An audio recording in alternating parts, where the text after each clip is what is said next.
Kids need a good scare from time to time. If you don't keep them on their toes, they'll end up stilted and unable to deal with the terrors of daily life. So what better place to start them on their horrifying journey through personhood than with the shows they ravenously consume daily?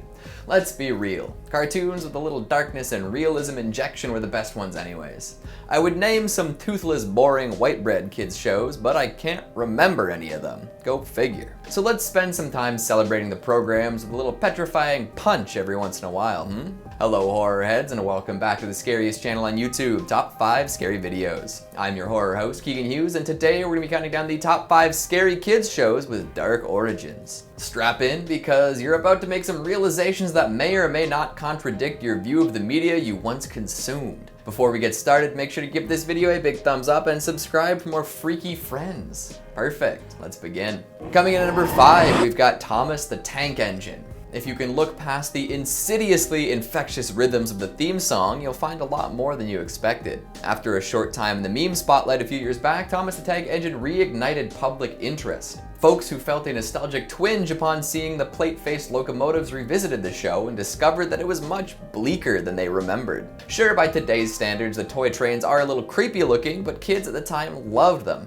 I have a vague recollection of watching Thomas as a kid, with most episodes being about friendship or teamwork or some other standard moralistic tale. However, these memories are wrong, like super wrong. There's actually plenty of weird stuff going on here. Nothing is as friendly as it seems, with the island of trains being filled with authoritarian attitudes and gruesome punishments. The fat controller isn't a jolly rotund friend, no, he is a dictator who will not be crossed. Throughout the show, he severely punishes vehicles for acting out of line and ensures that a caste system maintains order. Steam trains are considered the superior vehicle in this world, actively encouraged to stomp out and cannibalize lesser diesel trains and off-rail vehicles. All sorts of lunacy ensues, much of it sort of Orwellian in scope. There's one episode where a train doesn't want to go to work in the rain. So what do you think happens? Is he docked pay? Is he scolded? Maybe he's convinced by his friends that a hard day's work will solve his problems?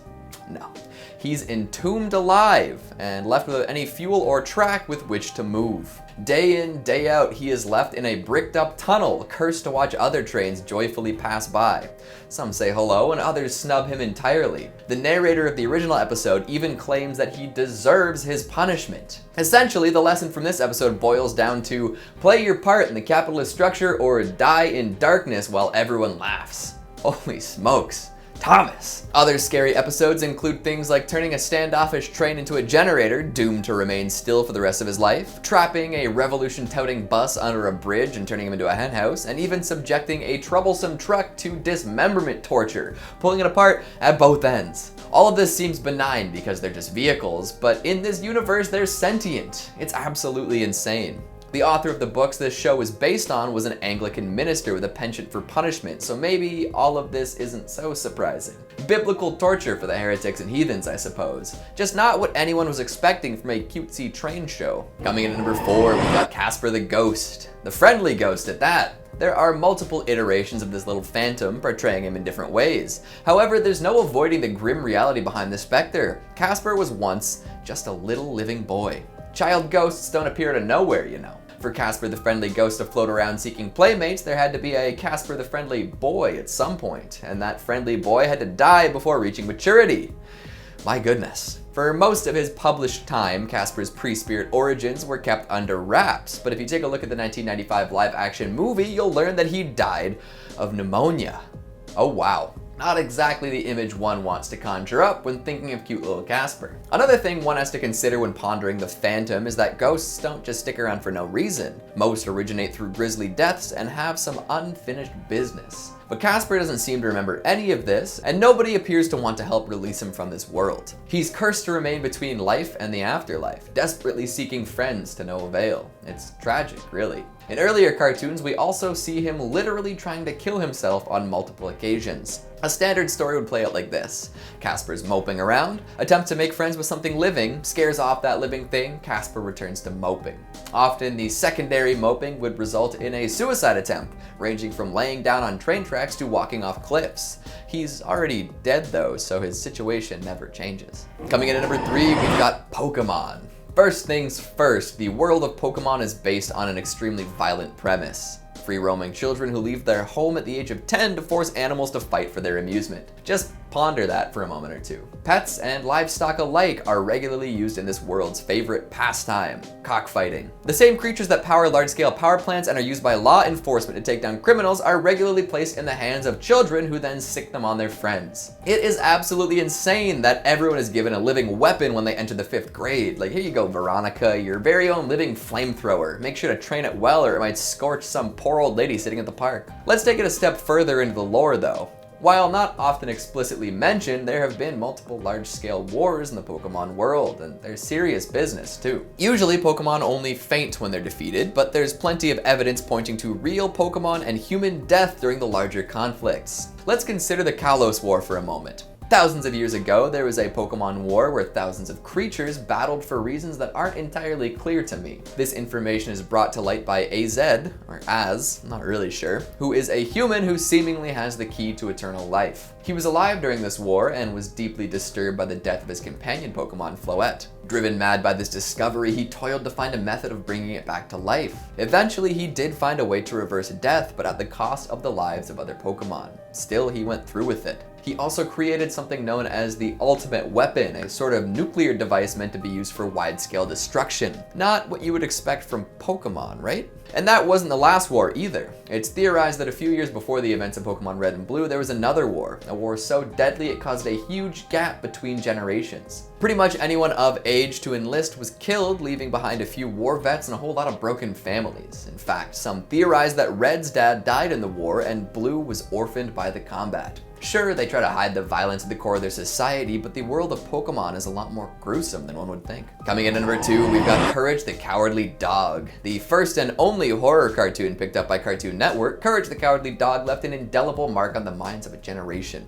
Essentially surviving for 4 seasons because the showrunners managed to deliver consistently and on time, it's not hard to see why networks were reluctant to do anything similar. Originating in the mind of John R. Dilworth, Courage was spawned from a short film called The Chicken from Outer Space. This animated short would become the sort of pilot for Courage and the benchmark for what kind of stuff they would do. There are dozens of absolutely terrifying episodes of this show, all set against the backdrop of a ramshackle house in middle of nowhere America.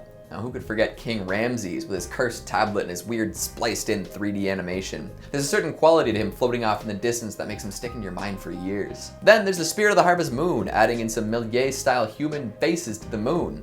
It was creepy in 1902 and it's creepy now. Freaky Fred freaked out all sorts of kids with his hair fetish and rhyme scheme style of speaking. And then there's that blue fetus fish thing from the episode Perfect. Honestly, I didn't want to go to sleep after watching that because I thought it might reach out to me in my dreams. Yeesh. The weird monsters and creatures were the star of the show for sure, but the darkest part might be the recurring characters. Muriel is a kind-hearted, clueless old woman, and Eugene is a selfish sociopath of a husband. Some theorize that the beasts and baddies were just figments of Courage's imagination, ways for him to cope with the terrible treatment that the man imposes on his wife and dog. There's no escape for Courage, so he dreams up evil creature after evil creature to do combat with. And finally, at number 1, Adventure Time. Come on and grab your friends and really run as far away as possible. The nukes are dropping. Seriously, Adventure Time might have one of the darkest worlds in any children's show. Sure, it's all very cutesy and colorful and fun, but that's just a veneer hiding the rot at the core. The land of Ooh is a post-apocalyptic world, the result of nuclear fallout from the Mushroom War. Humans were all but wiped out and civilization was crushed. Technology zapped. Gone. The Candy Kingdom is a kingdom of lies, built upon a nuclear cesspool and ruled by a dictatorial pink princess. Remnants of a broken society can be found all over, from corpses to gutted cars to old bridges and decrepit cities, and that's just the start. Now the land of Ooh is stalked by a host of horrifying creatures intent on killing and maiming and more. There's the inhabitants of the Nightosphere, there's the amnesia-inducing stag, there's the creepy floating blank-eyed girls, and of course, the Lich King. For a show ostensibly aimed at children, there is a whole lot of mature subject matter.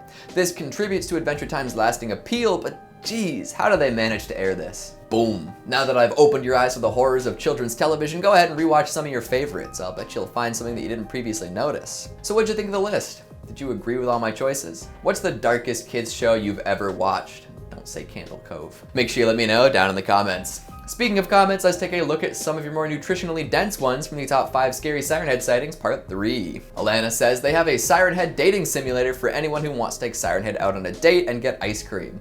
That's fun, but isn't half the fun of a dating sim choosing between one of many prospective suitors? If Siren Head has a chance, why not throw in Longhorse and Cartoon Cat for good measure? My creepy waifus must be varietous. Crystal Seacrest says, I keep a pet Siren Head in my backyard. I keep him happy by feeding him door-to-door salesmen.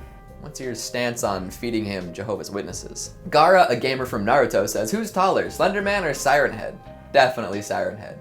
And Vincent White says, noise. Noise, noise. That's all the time we have for today. Before I surface way too rapidly after deep sea diving, make sure to give this video a big thumbs up and subscribe for more goofy goobers. Thanks for watching, and I'll see you next time. Says, who's taller, Slenderhead or Siren Man? Wow, I said that wrong. Eventually, nope. Attempts to make some friends with someone lived in it is an absolutely insane. Let's consider the Kalos War. Kalos? Kalos? Yeah, Kalos. Then there's the spirit of the harvest fetish and rhyme scheme style base of